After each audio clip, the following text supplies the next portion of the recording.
Los subventriculares, primero unas palabras muy cortitas sobre complejos prematuros. Los complejos prematuros pueden ser supraventriculares o ventriculares, también pueden ser de la unión. Cuando hablamos de complejos prematuros, es que se adelanta a lo que sería el latido normal. Y el complejo prematuro puede ser un complejo prematuro en donde exista algo supraventricular, como el caso de arriba. Acá tenemos un PAC, que sería un complejo arterial precoz, y lo que encontramos acá es que el complejo se encuentra en los atrios y por lo tanto resetea el nodo sinusal.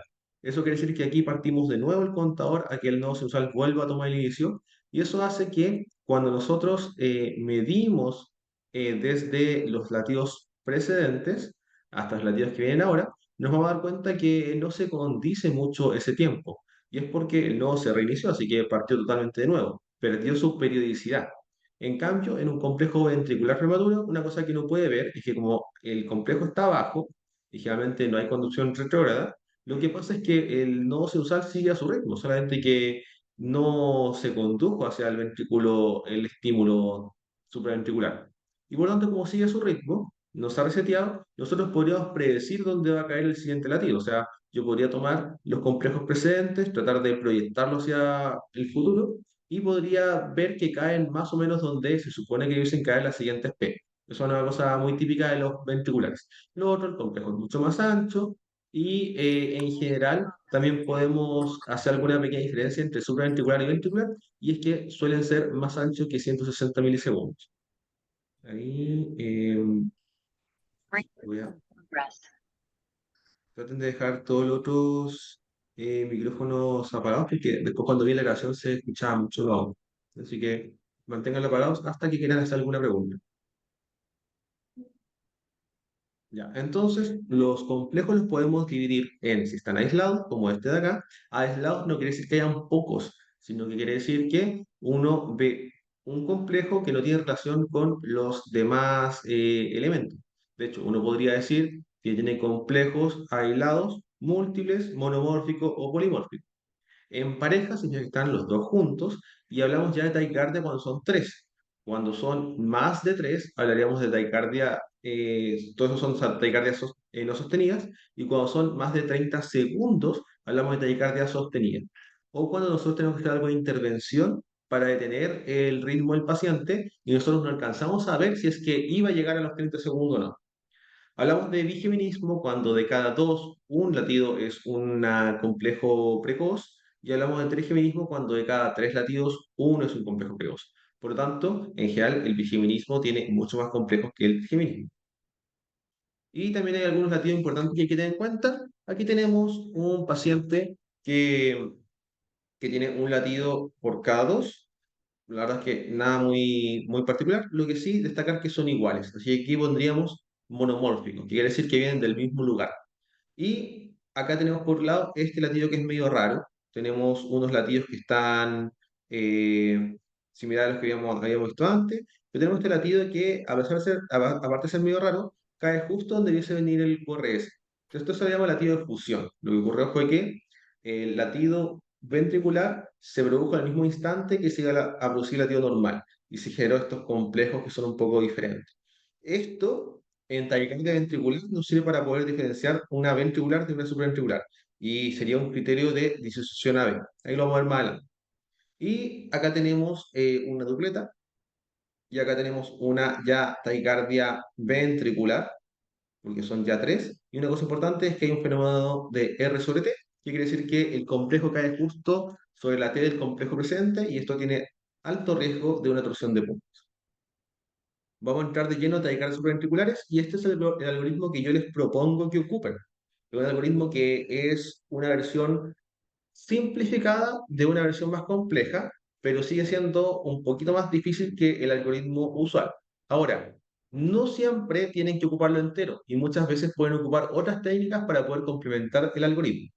Entonces, tenemos que una taquicardia puede ser una taquicardia ventricular cuando está con un QRS más de 120 o supraventricular cuando es más angosto que 120. Ahora, las taquicardias que tienen un QRS ancho podrían ser también condiciones con aberrancia y es por eso que vamos a ocupar algunos puntajes para poder diferenciarlo. Eso va a ser tema de otra clase. De momento vamos a ver las supraventriculares, que sería cuando el QRS está angosto, vemos si el ritmo es regular o irregular. Si es regular, entonces hay que ver si tiene o no tiene P.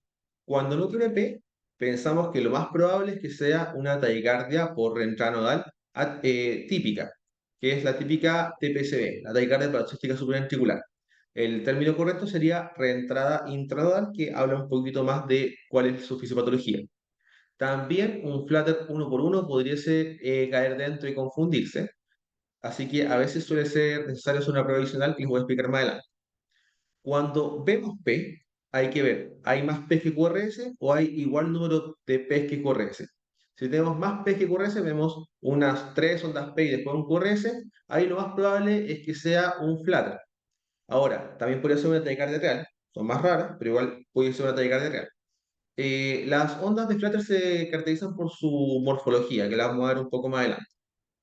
Si hay igual número de P que QRS, lo que hay que ver, en algunos libros empiezan a ver los milisegundos, del intervalo RP, PR. Lo más fácil es decir, ¿la P viene antes o viene después que el QRS? ¿Es una P anterograda o es una P retrograda? Si es una P anterograda, entonces puede ser, si cumple criterios de sinusalidad, vale decir inferior, positiva, y en ABR negativo, decimos probablemente es una taquicardia sinusal. Si es que por la P no es sinusal, ahí puede ser una taquicardia atrial o una reentrada intradual atípica, que se caracteriza por tener una P negativa y ser bastante rápida. Esta es un poquito más difícil de diferenciar, pero vamos a ver que acá podemos hacer algo para poder llegar al diagnóstico de esas dos. En el caso de las P retrógradas, acá puede ser una taquicardia por reentrada intradral típica o puede ser una taquicardia por reentrada AB ortodrómica, que esta es la taquicardia que se produce en el Well Parkinson-White. También acá son imposibles de diferenciar, así que hay que hacer unos elementos después. Entonces, de momento, es en nuestro algoritmo macro. En los ritmos irregulares tenemos que, cuando la P está ausente, pensamos que es una FA probablemente, las ondas F de flutter nos podrían orientar a un bloqueo B variable, y cuando encontramos una P que no es sinusal, que son múltiples formas, podríamos encontrar una taquicardia atrial multifocal. La última es más rara, generalmente la descripción va a ir entre el flutter o la FA. Entonces, aquí tenemos un poquito los complejos angostos, mucho más como específico a ello. Son los mismos parámetros que ya hemos hablado, solamente que un poco más como en grande. Y vamos a empezar a hablar un poquito de estas cosas. Entonces, acá tenemos un QRS basal, acá tenemos un QRS donde la P no se ve. Si la P no se ve, significa que queda entre medio del QRS, y nosotros acá vamos a pensar que es una reentrada intradural, o sea, una taquicardia supraventricular típica. También puede ser un ritmo de la unión, también una posibilidad, son más raras, así que en general aquí se quedan con una reentrada intronal típica por la frecuencia. Un ritmo de la unión generalmente va a ir mucho más. Cuando vemos que la P está retrógrada, o sea, está después del QRS, ahí vamos a pensar que puede ser una reentrada AB, vale decir un golpe que esté en taquiarritmia, o que sea una variante de una taquicardia por reentrada supraventricular. Y cuando vemos la P retrógrada, o sea, perdón, anterógrada, o sea, antes del QRS, acá puede ser una taquicardia sinusal, puede ser una taquicardia atrial, o puede ser también que tengas una reentrada intradual que sea típica. Ahí lo vamos a ir viendo más adelante, pero lo importante acá es diferenciar. No está la P está después, la P está antes. ¿Por qué esto ayuda a diferenciar las cosas? En general, cuando tenemos una reentrada, si la reentrada es una reentrada pequeña, por ejemplo, se da en el nodo AB, una reentrada pequeña, uno va a ser más rápida, frecuencia 180, bien rápidas, y lo otro es que generalmente lo habitual es que la P quede dentro del QRS, se produzca al mismo momento. Entonces, nosotros realmente no vemos la P, eso es lo habitual. Ahora, puede ser que, según si parte en vía lenta, vía rápida, hay varias rutas, puede ser que viaje primero hacia arriba y después hacia lo que sería el ventrículo. En ese caso, vamos a ver que primero aparece la P negativa, porque va hacia arriba, no va de arriba hacia abajo, va de abajo hacia arriba, y después viene el QRS. Y la otra posibilidad es que viaje el QRS primero y después viaje el estímulo hacia los átomos. Y ahí vamos a ver esta P que va a ser retrógrada, que va a ser una pequeña P después del QRS. Ahora, en la taquicardia por reentrada atrioventricular, que sería esta grande por el Well Parkinson White, siempre, siempre, siempre se demora es ventrículo, atrio, ventrículo, atrio, ventrículo, atrio. Y por lo tanto, siempre se va a dar que la P va a aparecer después. Entonces, cuando vean la P después, las dos posibilidades son esas. Y la forma de diferenciarlo es imposible por el electrocardiograma. Así que estar contando cuántos son los milisegundos, no, es muy complejo, no les va a servir. Lo que uno va a ver es cómo evoluciona posterior a la arritmia. De ahí lo vamos a ir viendo adelante, que hay algunas técnicas que podemos ir viendo. Entonces, acá tenemos típica, sin onda P, típica también, onda P retrógrada. Esto también puede ser una reentrada por un Well Parkinson Well, también podría ser. O una atípica, P anteriora, esto también puede ser una taquicardia atrial. Acá tenemos que es relevante que cuando el paciente está en taquiarritmia, por ejemplo, acá estamos en taquiarritmia, vemos que hay una pequeña muesca, esa es la P retrógrada. Cuando el paciente sale a la ritmo sinusal, podemos comparar los QRS y podemos ver que desaparece esa muesca. Entonces eso hablaba de que esa era una P que estaba metida por ahí. O por ejemplo, en el segundo ejemplo, en V1, se ve esa pequeña R', por así decirlo, en V1, y después cuando sale el ritmo sinusal desaparece. Entonces, ¿por qué? Esa era la P que estaba metida en ese ritmo. Así que una cosa que nos va a ayudar es ver el ritmo de salida. Y la otra cosa que nos va a ayudar es que si era un Well Parkinson White, durante la taquiarritmia va a ser angosto el complejo y post taquiarritmia se va a ver la onda delta. Entonces, con el electro de salida vamos a poder tomar la decisión de qué era. Por lo tanto, cuando les toque ese ejemplo, no pueden saber lo que es, lo manejan como una supraventricular clásica y ven el electro de salida. Siempre es importante que con el electro de salida van a hacer el diagnóstico porque eso va a determinar, lo mando para la casa y no hay ningún problema, o lo dejo hospitalizado para estudio electrofisiológico. Entonces acá tenemos cómo sería una taquicardia nodal, que tenemos la taquiarritmia y tenemos la P retrógrada, que está esa pequeña muesca, y acá está el paciente que tiene una reentrada atrioventricular, que también se ve esa P retrógrada. Lo importante es que, si se dan cuenta, se ve angosto el complejo. Muchas veces me ha pasado que me han dicho, oye, mira, esta taquiarritmia, ¿no parece que tenga una onda delta por ahí? La onda delta en taquiarritmia no debiese verse, salvo casos específicos que son más avanzados, no debiesen ver una onda delta cuando está en taquiarritmia porque está ocupando uno de sus pasos a la vez. La onda delta se da cuando se ocupan los dos pasos de forma sincrónica. Entonces acá tenemos la onda delta. ¿Cuándo se produce? Cuando el complejo QRS está formado por un paso por el haz de Kant y por el paso por la vía tradicional. Pasa por el haz de Kant primero, se empieza a formar la onda delta y luego por la vía tradicional se forma el QRS y ahí forma esta onda delta. Si es que estoy ocupando un lado y después el otro, no va a haber onda delta, va a haber un complejo angosto. Entonces, va a ser una taquiarritmia supraventricular que yo no la voy a diferenciar, nada que hacer, la trato como tal, y luego de eso veo el electrosalida. Y con el electrosalida veo a qué complejo salió. ¿Salió con una onda delta? Bueno, entonces era un Well Parkinson White y era una taquicardia por entrada atrioventricular. ¿Tiene un complejo normal? Bueno, lo más probable entonces es que sea una taquicardia por reentrada intradural en un paciente que no tiene mayor riesgo, así que puede irse a su domicilio. Acá tenemos el paciente que está con un Well Parkinson White, ¿se dan cuenta? Está ocupando sus dos rutas hacia onda delta y de repente parte una taquiarritmia y el complejo se hace angosto y tiene P retrograda. Eso es lo típico del Well Parkinson White. Ahora, el otro caso, o sea, dijimos que en ese paciente que teníamos las P retrógradas, los manejamos todos como supraventricular, y lo que hay que hacer finalmente es ver electrosalida. Una cosa que va a ayudar es ver electrosalida para poder llegar al diagnóstico. Y la otra cosa que va a ayudar es hacer una clasificación sobre si el tejido está ocupando el nodo AB o no está ocupando el nodo AB. ¿Qué cosa ocupa el nodo AB? Las taquicardias por reentrada del nodo AB y las taquicardias atrioventriculares. ¿Qué cosas ocupa el tejido? La taquicardia atrial, el flate, la FA. Por tanto, si yo le inhibo el nodo AB con adenosina o con maniobras vagales, lo que va a pasar es que en el caso de, por ejemplo, el flutter, el atrio va a seguir tirando la frecuencia que tenía, va a seguir a 300 por minuto, pero el ventrículo va a responder más lento. Entonces voy a pasar de una conducción, por ejemplo, 2 por 1, que me va a dar 150 frecuencia, a una conducción 4 por 1, que me va a dar realmente una frecuencia más cercana a los 75. Y por tanto, con eso yo voy a poder decir, ah, mira, esta taquiarritmia no está ocupando el nodo AB, sino que es dependiente de los atrios. Y digo, bueno, entonces pienso en taquicardias de los atrios. En cambio, yo le pongo la adenosina y la taquiarritmia se detiene, yo digo, ah, bueno, el mecanismo de la taquiarritmia estaba ocupando el nodo AB. Y por lo tanto pienso en reentrada intranodal o taquicardia AB. Entonces, acá está el efecto de la enosina sobre los diferentes tipos de tratamiento. No hay respuesta si ocupa una dosis muy baja. Siempre partan con 12, la dosis de 6 ya no sirve para nada. Así que 12, 18. Si es que el paciente no tiene una taquicardia ventricular, no le va a hacer nada, también. Así que tiene una taquicardia, le ponen adenosina, no pasa nada, bueno, debe ser ventricular probablemente.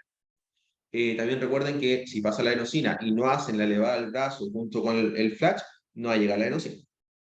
Si ven que se lentece la conducción y luego vuelve a como estaba antes, entonces lo que van a pensar es que probablemente hay algún tipo de taquicardia que está más arriba del nodo AB, y también van a pensar lo mismo si es que hay un desarrollo de un bloqueo AB variable, por ejemplo en un flash.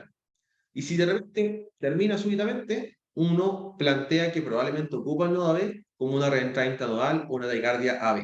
Hay más ejemplos, pero no importa. Hay que solamente determinar. Le pongo adenosina, la cuestión se hace más lenta y luego acelera de nuevo, debe ser algo del atrio. Taquicardia atrial, flutter, etc. Le pongo adenosina, desaparece, debe ser del nodo. Taquicardia por reentrada intranodal, taquicardia AB.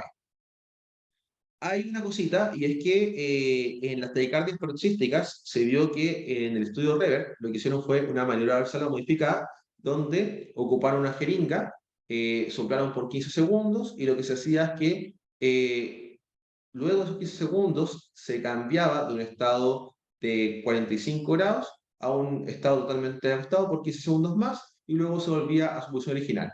Y eso aumentó la salida de los pacientes de taquicardia paroxística en un porcentaje bien significativo. Acá ven la maniobra estándar, donde los pacientes que lograron finalmente el ritmo sinusal después de un minuto fueron 17%, en cambio con la modificada fue 43%.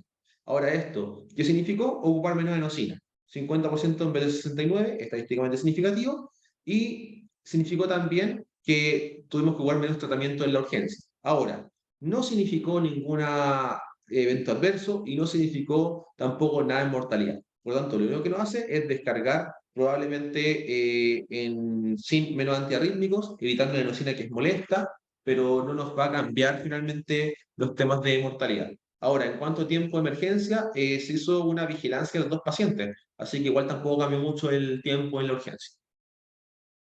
Ahora, fuera de esa técnica, si yo tengo un paciente que tiene una taquicardia complejo angosto, ya sé que yo la puedo identificar, pero la verdad es que antes de hacer la identificación, yo voy a tener un abordaje por estabilidad hemodinámica. Entonces, yo me enfrento al paciente y primero veo cómo está el estado hemodinámico del paciente. Si el paciente está inestable, entonces voy directamente a una cardioversión sincronizada. Ahí la cardioversión sincronizada depende del tipo de arritmia, uno podría ocupar diferentes. Yo, si tengo duda, le puedo tirar 200 y no pasa nada. Eso se ha visto que disminuye la cantidad de descargas innecesarias. Eh, la verdad es que depende de lo que yo vea, una supraventricular, yo la cardioverto con menos, pero la verdad es que es válido también ocupar una dosis máxima y podrían hacer menos cantidad de descarga. Si es que el paciente, por otro lado, está estable, entonces ahí lo que puedo plantear es hacer maniobras vagales, plantear enosina, entre otras cosas más.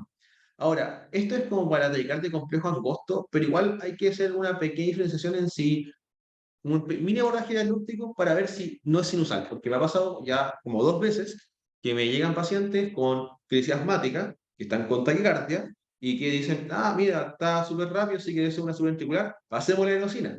Y justamente la enosina está contraindicada en un broncoespasmo, así que terminan con más taquicardia, le pasan más enosina y terminan intubados con autopenia. Así que cuidado con eso. Siempre con una, si el paciente está estable, a lo mejor se pueden dar el trabajo, son mini diferenciales. Si está inestable, chao, no cardiovertir. Trata que no sea lo sinusal nomás, pero si piensas que no es sinusal, bueno, hay que cardiovertirlo. Y en caso de que la dosis no sea efectiva, se plantea el verapamilo o el beta-bloqueo. Acá una cosa importante es que el verapamilo, si tiene FI reducida, le va a ir mal al paciente. Va a deprimirse la función sistólica, entre otras cosas. El beta-bloqueo le va un poco mejor. Entonces, ustedes si tienen eco ahí en el mismo lugar de la urgencia, háganle un eco rápido, vean que el corazón se mueve bien. ¿Se mueve bien? Ok, pueden ocuparlo con confianza. Si ven que el corazón no se mueve muy bien, mejor no ocupen oxina. Pasen directo a la cardioversión nomás y no se calienten la cabeza. Entonces, habíamos dicho, taquiarritmia complejo angosto. ¿Es regular? ¿P ausente? Bueno. Taquicardia por entrada nodal típica, no se plantean más cuestiones, se actúa como tal, podemos ocupar la maniobra modificada, podemos ocupar cardioversión, adenosina, etc. P presente, igual número de P que QRS, mayor número de P que QRS. Si es que tengo más, igual número de P que QRS, lo que me doy cuenta es, ¿la P viene antes o viene después? La P viene antes. Bueno, veamos que no sea sinusal. Sinusal, manejo de taquicardia sinusal, totalmente diferente. La P viene antes, pero no es sinusal, puede ser una atípica o taquicardia atrial. ¿Cómo las diferencias? Uno ocupa el atrio, otro ocupa el nodo, adenosina o maniobras vagales. ¿Qué va a pasar? La taquicardia atrial van a quedar las P por un lado y los corres van a ir más lentos. La taquicardia por reentrada nodal atípica va a desaparecer de un viaje. Entonces así hago la diferencia entre las dos. Por lado, tenemos que la P va después, entonces puede ser taquicardia por reentrada intranodal típica o una AV ortodrómica. Por tanto, aquí lo importante, a los dos les manejo iguales, es como un ataque supraventricular, le pongo adenosina, la maniobra, lo que quiera, y cuando salga, electrosalina. Si me sale con onda delta, bueno, era taquicardia por reentrada B. Si me sale sin onda delta, entonces era una típica, una para casa, otro para hospitalizar. Y nos vamos ahora a los con P más que QRS, que si hay ondas F, pienso en flutter. Si la P no es sinusal, pienso en taquicardia. Y aquí, como es flutter, me paso también un poquito a lo irregular. Entonces, las taquicardias subventriculares podríamos decir que hay algunas que tienen automatismo alterado, la taquicardia sinusal, la taquicardia atrial, tenemos las que son por reentrada, y tenemos estas que son sin contracción atrial efectiva, FA y flutter. Lo importante de esas es que tienen más riesgo de trombo, así que ahí tienen como que pensarlo un poquito antes de hacer la cardioversión. Aquí les puse un mini resumen de las taquicardias por reentrada en noda B y las por reentrada B, que las pueden leer más adelante, pero es más o menos los que hemos hablado un poquito ahora. Y vamos a pasar un poquito a la FA y el flutter. El flutter generalmente se produce en el ventrículo, o sea, en el atrio derecho. Así que generalmente es un paciente que tiene algún grado de hipertensión pulmonar o alguna enfermedad pulmonar, algo que le genere aumento del lado derecho. La FA se produce en los dos atrios, pero puede ser también en el izquierdo, así que generalmente un paciente que tiene atrios dilatados, un poco de cardiopatía estructural, un poco mañoso, otras cosas más. En el flutter, cuando se da, hay dos variantes, una variante típica y variante atípica. Vamos a tener la típica. Acá lo importante es que sube rápido, baja lento. Sube rápido, baja lento. Y esto es la pared inferior. Y nosotros aquí decimos que este flutter es predominantemente negativo en la pared inferior. Acá vemos que acá sería un flutter atrial y se da que en la pared inferior se da que sube rápido, baja lento. Y en V1 va a ser predominantemente positivo, va a tener como muchas ondas hacia arriba que son más positivas. Eso es lo clásico del flutter y se diferencia por la morfología. Está el flutter atípico, que es positivo en la pared inferior y negativo en V1. Es más difícil de encontrar, es mucho más raro, apenas el típico. Cuando tenemos un flutter versus una FA, la forma de hacer el diferencial es que en un paciente que tiene una FA, lo que voy a encontrar es que los intervalos RR, si yo los comparo entre ellos, no tienen ninguna relación. En cambio, en el flutter, si yo tomo un intervalo RR y después lo voy buscando en otras partes, lo más probable es que me coincida, porque los bloqueos van a ser 4 por 1, 3 por 1, 2 por 1, pero no van a ser 1,5 por 1, siempre van a ser fijos. Por lo tanto, yo voy a encontrar una cierta periodicidad en eso. Y lo otro, si yo comparo el intervalo entre ondas F, van a ser iguales. Diferencia de la FA, que van a ser todos diferentes. Entonces acá, por ejemplo, yo puedo tratar de comparar los intervalos de las ondas F y después yo lo llevo a otra parte y debiesen caer más o menos al mismo lado. En cambio, en un paciente con una FA, eso no se va a cumplir. Acá tengo un paciente con un flutter, 4 por 1, y acá tengo uno con variable. 2 por 1, 4 por 1. Si yo comparo el 2 por 1 con otro 2 por 1, son iguales. Acá tengo uno 3 por 1, 5 por 1. Y acá tengo uno más aberrante, que tengo uno que es, bueno, este es 2 por 1, 4 por 1. A veces incluso puedo ver pues, algunos que son tres tipos, 2 por 1, 3 por 1 y 4 por 1. Entonces veo como más de solamente dos tipos de morfología. Y la FA, cosa importante de la FA, es que cuando me enfrento, tanto el flutter como la FA se manejan iguales dentro del manejo diagnóstico. Así que hacer la esquisición te importa un poquito más porque el flutter anda mal con ente rítmico, hay que mandarlo a hacer ablación. En cambio, la FA realmente va un poco mejor con ente rítmico. Ahora, en su manejo de urgencia, la van a dejar igual. Así que da lo mismo. Si piensan que tiene un paciente un flutter en una FA, van a hacer el mismo manejo, que es que ese paciente tiene probablemente cardiopatía estructural, uno tiene más pulmonar, el otro tiene más cardiopatía izquierda, y tenemos que plantear que esos pacientes, mientras antes los devolvamos a ritmo sinusal, mejor. Sin embargo, devolverlo a ritmo sinusal implica un riesgo de accidente tromboembólico, así que eso tenemos que sopesar antes de tomar nuestra decisión. Cosa importante, en general puede ser que de repente encuentren FA dentro de los monitores, que se los van a decir los electrofisiólogos, o de repente lo encuentren en dispositivos como relojes. No todos los relojes están validados, pero cada vez se ha visto que tienen mejor capacidad de encontrar la FA, así que en sí hay que creerles más que nada a el registro de los relojes. Siempre idealmente hay que tratar de corroborarlo y la conducta sería tomarle un folder para poder evidenciar bien el evento y con eso estar seguro de tomar una conducta como es partida anticoagulación, como parte de antes.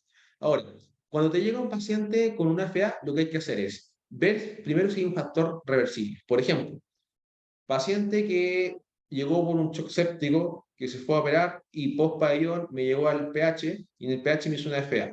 Puta, sangró el pabellón, tuvo un shock séptico, digamos que fue un foco digestivo, le sacaron intestino, tiene una causa reversible de hacer la FA, o sea, está con una adrenergia gigante.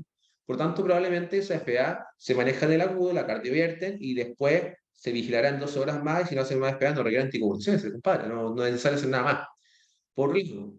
Paciente llegó a la casa con palpitaciones, tiene historia de palpitaciones de harto tiempo, tiene hipertensión, y la cuestión es que no está con infección, no tiene ningún precipitante, uno dice, bueno, entonces no hay mucho precipitante acá, es cardiopatía estructural, y por lo tanto acá probablemente sí va a necesitar todo el tipo de anticoagulación y todo el manejo. Hay que hacerle la evaluación de anticoagulación con un chat bus, hay que hacer un manejo de la arritmia, que puede ser control de ritmo, control de frecuencia, y manejo de los factores de riesgo. Generalmente uno ve el riesgo de stroke con el chat bus, ve la serie de los síntomas, de aquí como upalera, que básicamente es como un Nija, pero de FA. Onda, tiene palpitaciones cuando se mueve, hace mucho ejercicio, cuando se mueve poco, cuando se viste, etc. Gravedad de la FA es más que nada cuánto tiempo tiene de FA durante todo el día, eso se ve más que nada con el Holter, y la severidad es qué tanta dilatación del atrio tiene, y eso más que nada va a saber qué tanta probabilidad hay de que se mantenga en el ritmo sinusal. Este está el score chatbus, probablemente todos los conocen. Tenemos el score Hasbred. Y finalmente una cosa importante es que el Hasbred no contraindica la anticoagulación. En general, casi todo lo anticoagulado.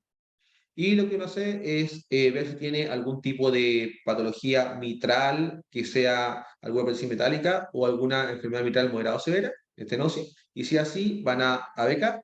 Y si es que no, deberían ir a directos, según el chatbus. Sin embargo, como acá en el hospital no está muy disponible, la mayoría van a verlos con ABK. Aquí hay un QR que si entran ahí, hay una escala que te calcula todo solo. Así que ponen los datos ahí y te calcula el riesgo hemorrágico, el riesgo químico y para dónde va la cuestión. Así que es más rápido. Acá está un poquito la dosis, que esto es relevante que se lo sepan porque cuando les lleguen tienen que saber cuáles finalmente pueden estar haciendo, por ejemplo, más sangrado por payarnal, finalmente cuáles finalmente se tienen que suspender más tiempo, hay que tener en cuenta que el diazepam dura un poco más, entre otras cosas más. Les dejo acá la tablita como para que lo lean después. Y nos quedan 10 minutos de esto, así que cuando se termine se conectan de nuevo al link que les voy a enviar. En cuanto a lo que sería el riesgo en pacientes que no se pueden anticoagular, hay otras alternativas. Lo que más se ocupa acá es la oclusión de la orejuela con un Watchman, pero hay otras alternativas que están disponibles.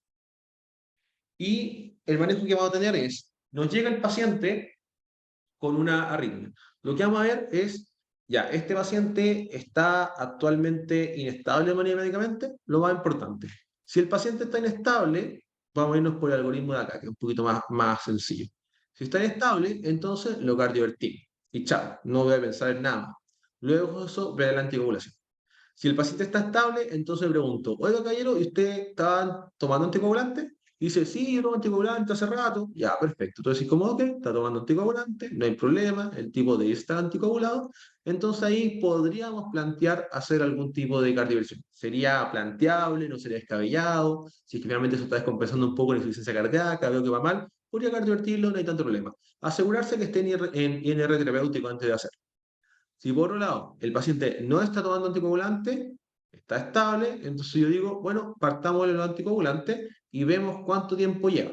paciente dice, no, partí con las palpitaciones hace, por ejemplo, 10 minutos. Uno diría como, bueno, ya poco tiempo, podría plantearlo una cardiovisión ahora, pero el problema es que esto está planteado en población europea, donde los tipos como que se controlan cada cierto tiempo. Acá nuestros pacientes quizás cuánto llevan con la FA y ahora llegan porque estamos descompensados. Así que generalmente la mayoría lo dejamos como tiempo desconocido.